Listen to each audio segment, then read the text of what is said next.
नमस्कार बंधुगण, आम चैनल रे आपण मानकु स्वागत करुछि। उत्कल दिवस काहींकी पालन करा जाए। आज उत्कल दिवस बा ओडिशा दिवस जानतु काहींकी पालन हुए एवं कौन रही इतिहास। 1936 अप्रैल 1 तारिख दिन एक राज्य भावे नवगठित हेबा स्मृति रे अप्रैल मास 1 तारिख दिन उत्कल दिवस बा ओडिशा दिवस पालन करा जाई थाए। भाषा भित्तिरे राज्य गठन हेबारे ओडिशा भारतर प्रथम राज्य। 1568 रे शेष राजा मुकुंद देवंक देहांत परे ब्रिटिश शासनरु अलगा होई एक स्वतंत्र उत्कल प्रदेश गठन करिया पई मधुसूदन दास, फकीरमोहन सेनापति, गोपबंधु दास, नीलकंठ दास, गंगाधर मेहर, राधानाथ राय, वासुदेव सुढलदेव एवं कृष्णचंद्र गजपति चेष्टारे आंदोलन होइथिला। प्रथमे 6टी जिला कटक, पुरी, बालेश्वर, संबलपुर, कोरापुट एवं गंजामरु नहीं ओडिशा गठन करा जाइथिला। चलित वर्ष स्वतंत्र उत्कल प्रदेश गठन को पूरिला 88 वर्ष। तेबे भाषा भितरे स्वतंत्र प्रदेशर मान्यता पाइथिबा भारतर प्रथम राज्य हेउछि ओडिशा। ता आगुरु आधुनिक भारत रे ओडियांक स्वतंत्र परिचय नथिला कहिले चले। विक्षिप्त भावे रहिथिला ओडिया भाषाभाषी अंचल। कहिबाकु गले खंड विखंडित होई पड़िथिला उत्कल। यही दिनटी ओडिशा तथा ओडियांक पई गर्व एवं गौरवर दिन।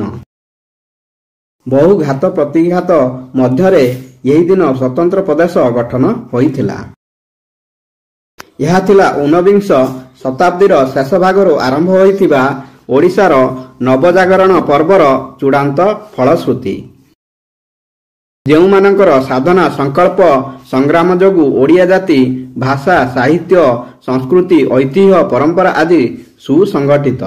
सेमानंक मध्यरे उत्कल गौरव मधुसूदन, उत्कलमणि गोपबंधु, महाराजा श्रीरामचंद्र भंजदेव, महाराजा कृष्णचंद्र गजपति, व्यासकवि फकीरमोहन, स्वभाव कवि गंगाधर मेहर,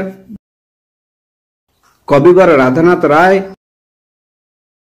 कर्मवीर गौरीशंकर, पंडित नीलकंठ, हरिहर मर्दराज, बामंडा राजासार, वासुदेव सुढलदेव प्रमुख अग्रपूज्य।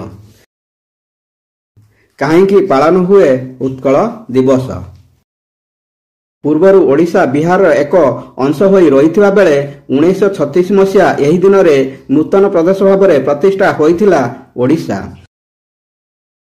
तेबे सही समय राज्यर नाम थिला उत्कल। तेणु एहाकु उत्कल दिवस भाबरे पालन करा जाए। बिहार अधीन रे थिबा एही प्रदेश को एक स्वतंत्र परिचय देबारे उत्कल गौरव मधुसूदन दास, उत्कलमणि गोपबंधु दासंक सहित महाराजा कृष्णचंद्र गजपति, पंडित नीलकंठ दास, फकीरमोहन सेनापति, गंगाधर मेहर, वासुदेव सुढलदेव, राधानाथ राय, भुवनानंद दास, एसपी पात्र एवं आहुरी अनेक वीरपुरुष मुख्य भूमिका निर्वाह करथिले। तेबे एही राज्य हेउछि प्रथम राज्य जहा निज भाषा पई परिचित होइथिला।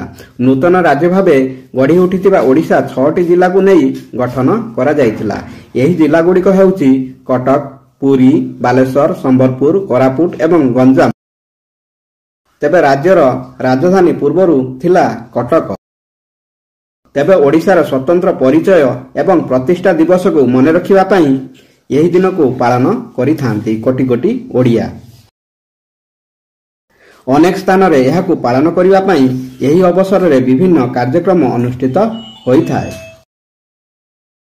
ओडिया माटीर गर्व एवं गौरव बढ़ाइबा पई एवं खाद्य प्रस्तुत करी उत्कल दिवस पालन करिथांती ओडिशावासी। आम राज्यर पूर्वरु इतिहास। ଏକ ସ୍ୱତନ୍ତ୍ର ରାଜ୍ୟ ଗଠନ ପାଇଁ ମୁଖ୍ୟ ବିପ୍ଳବ ଉତ୍କଳ ସମ୍ମିଳନୀ ଗଠନ ଦିନଠାରୁ 3 ଦଶନ୍ଧି ଧରି ଲାଗି ରହିଥିଲା ଏବଂ ଏହା ଏକ ସ୍ୱତନ୍ତ୍ର ଓଡ଼ିଶା ପ୍ରଦେଶର ମୂଳଦୁଆ ସ୍ଥାପନ କରିଥିଲା। ମଧୁସୂଦନ ଦାସ, ଗୋପବନ୍ଧୁ ଦାସ, ଫକୀରମୋହନ ସେନାପତି, ନୀଳକଣ୍ଠ ଦାସ, ଗଙ୍ଗାଧର ମେହେର, ରାଧାନାଥ ରାୟ, ବାସୁଦେବ ସୁଢଳଦେବ ଏବଂ କୃଷ୍ଣଚନ୍ଦ୍ର ଗଜପତି, ନାରାୟଣ ଦେବ ଆଦିଙ୍କ ନେତୃତ୍ୱରେ ଏହି ଆନ୍ଦୋଳନ ଅଧିକ ତୀବ୍ର ହୋଇଥିଲା। ସାର ଅଷ୍ଟିନ ହବାକ ଓଡ଼ିଶାର ପ୍ରଥମ ରାଜ୍ୟପାଳ ଭାବରେ ଶପଥ ନେଇଥିଲେ। 1936 ମସିହା ଏପ୍ରିଲ 1 ଦିନ ଓଡ଼ିଶାକୁ ଏକ ସ୍ୱତନ୍ତ୍ର ରାଜ୍ୟର ମାନ୍ୟତା ମିଳିଥିଲା। 1992 ମସିହାରେ ଓଡ଼ିଶାର 13ଟି ଜିଲ୍ଲାକୁ ପୁନର୍ବିଭାଜନ କରି 30ଟି ଜିଲ୍ଲାରେ ଭାଗ କରାଗଲା। ସେହି ଦିନକୁ ମନେ ରଖିବା ପାଇଁ ପ୍ରତିବର୍ଷ ଏପ୍ରିଲ 1 ଦିନଟିକୁ ଉତ୍କଳ ଦିବସ ନାମରେ ପାଳନ କରାଯାଇ ସ୍ୱତନ୍ତ୍ର ପ୍ରଦେଶ ଗଠନର କର୍ଣ୍ଣଧାରମାନଙ୍କୁ ସମ୍ମାନ ଅର୍ପଣ କରାଯାଏ। ବନ୍ଧୁଗଣ, ଭିଡ଼ିଓଟି ଭଲ ଲାଗିଲେ ଭିଡ଼ିଓକୁ ଗୋଟିଏ ଲାଇକ୍ ଏବଂ ଆମ ଚ୍ୟାନେଲକୁ ସବସ୍କ୍ରାଇବ୍ କରିବାକୁ ଭୁଲିବେନି। ଧନ୍ୟବାଦ। ଜୟ ଶ୍ରୀକୃଷ୍ଣ।